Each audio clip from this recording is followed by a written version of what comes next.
He's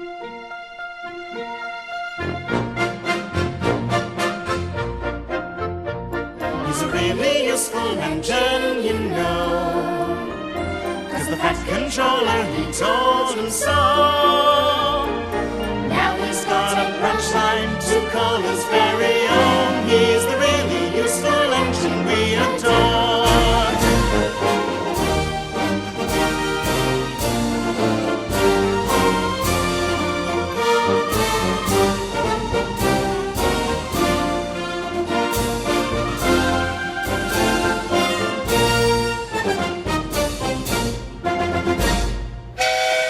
All the engines on the Fat Controller's railway like to look their best. They love it when they get to be repainted, as it makes them feel special. James loves being repainted the most. He always makes sure that his wheels are polished until they gleam, and his brass shines like gold.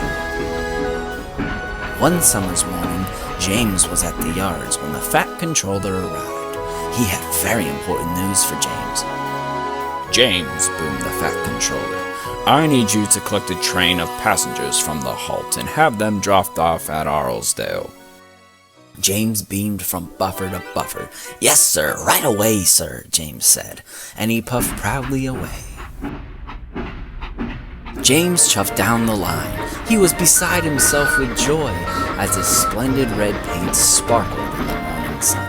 Shiniest and best, shiniest and best. Ha ha, yep, that's me, laughed James as he continued down the track.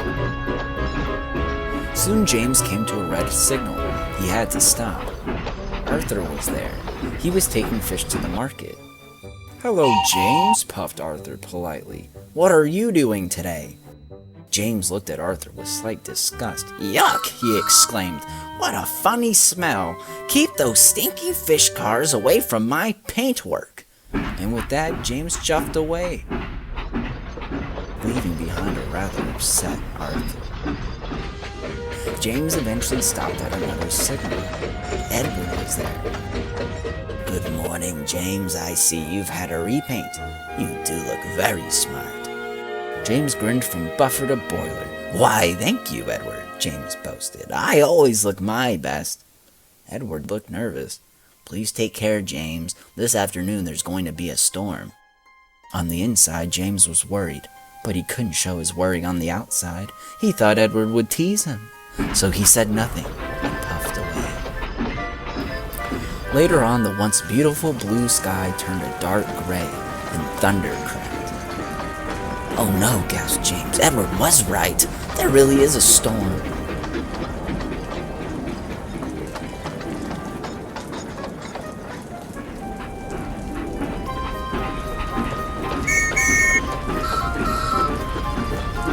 James was so distracted by the storm, he couldn't see Percy pulling a train of tar. But it was too late. With a biff, a smash and a crash, James bashed into Percy. James came off the rails. Luckily, no one was hurt, but James was upset. He was covered from funnel to footplate in sticky black tar. My beautiful paintwork, James moaned. Bertie's fresh tar, groaned Percy. Soon Harvey arrived to help James back into the train. How did you get into this mess? He boomed. I wasn't looking at the tracks, James pouted. Harvey smiled. We all make mistakes. Now you've learned that paying attention to the world around you is the most important thing to do.